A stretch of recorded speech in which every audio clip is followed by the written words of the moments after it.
my name is Carlotta Quince, and I've served as a substitute teacher for a few years now.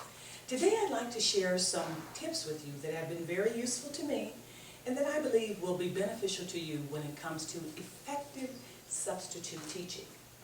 Now, the main word that comes to mind is this: professionalism.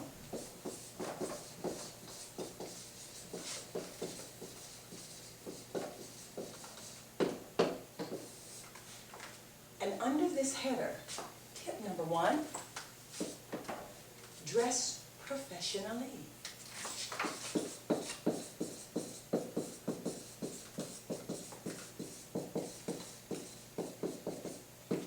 You know, as students enter the building, they don't automatically start reading a textbook or reading a homework assignment. When they see the teacher, especially a substitute teacher they've never seen before, they are reading you from head to toe, hair to shoes, jacket, shirt, in some cases the tie, the skirt, the pants. It is on us as substitute teachers to come in looking good, smelling good, and ready to educate. Point number 2, be punctual.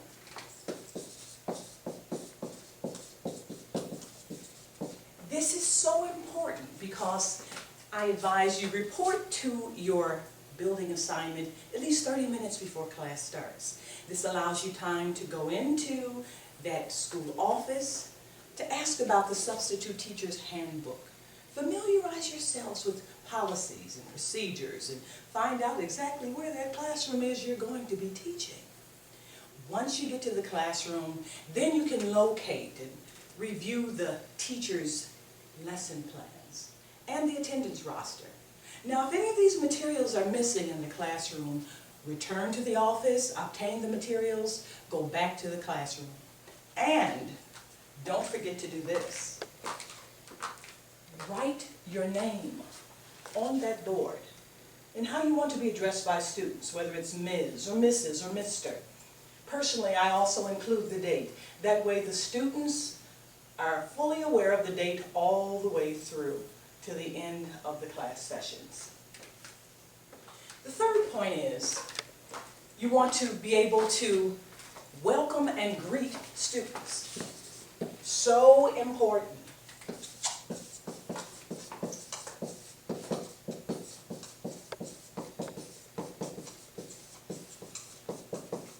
The best way to do this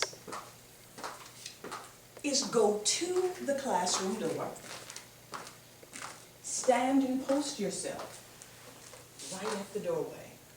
And you want to be so that you can see who's coming in as well as what's going on in the classroom once they've entered. When you welcome and greet them and say, "Hello, how are you? How are you doing? I'll be right with you. Just take your seat. Class is going to get underway in a second." You are immediately showing that student respect. And you're also taking immediate control of the classroom. Once lessons have been posted on the board and students are doing their work, so important not to be at the desk. The farther away from the desk you are, the better off the students will be and the better off you will be. Therefore, you should do walk-arounds.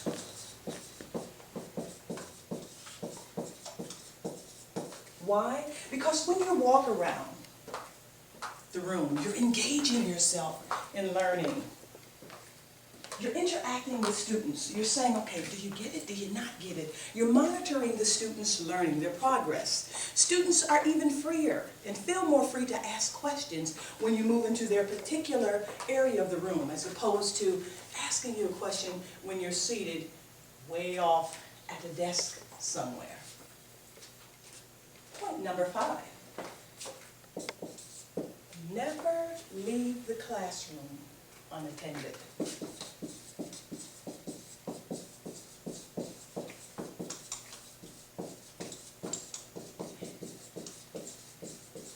Now, in a case where there's an issue of discipline or safety, all you have to do is just walk over to the phone in the classroom, use the phone listing that's there by the phone, and contact the necessary personnel, whether it's the office, select staff members or security.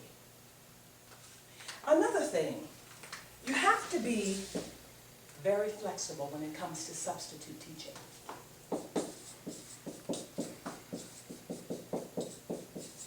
This is because you never know when you might be called upon to teach another class or monitor, oversee other students in another group setting. Now, some schools have what's called a closed campus policy. That means they prefer that the teachers not go outside the building during class hours. And because of this, it's very important that you bring a lunch. That way you're covered. So bring your lunch.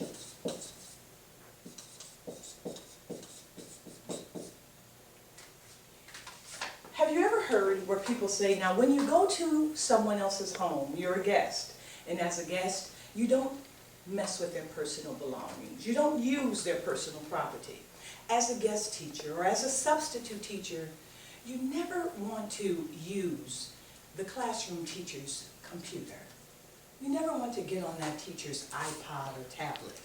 If you have to handle business, you want to do it during lunch or break time on your personal PC. But you want to respect that classroom teacher's belonging as the guest or substitute teacher.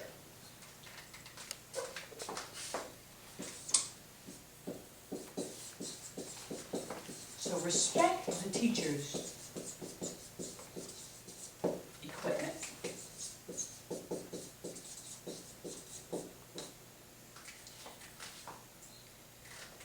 The other thing, it's a very important point, I'm going to put it over here. Have students participate when it comes to tidying up the room, about 5 minutes before dismissal, because you never want to have a classroom to which you've been assigned left in disarray.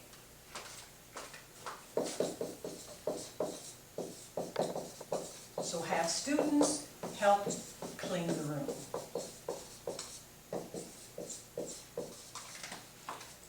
After dismissal, write a note to the classroom teacher. This is such a courteous thing to do, because that way the teacher knows what activities, what lesson assignments were covered, and the following day when he or her comes in, they will know what to address from that point on. So again, leave a note for the teacher.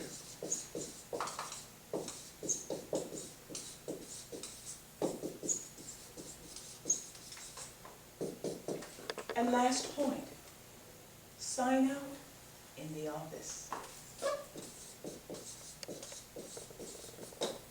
And you're done for the day. So let's recap.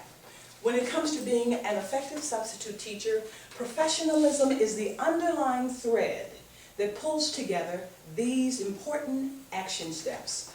Dress professionally. Be punctual. Welcome and greet students with that smile and with that enthusiasm. Do your walk-arounds in the classroom. Never leave the class unattended. Be flexible. Bring a lunch. Respect the teacher's equipment and handle personal business on your personal phone, on lunch or on break. Have students help clean the room before dismissal.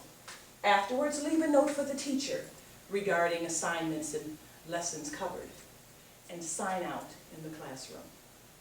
Thank you so much for tuning into this video segment, and until the next time, enjoy teaching effectively.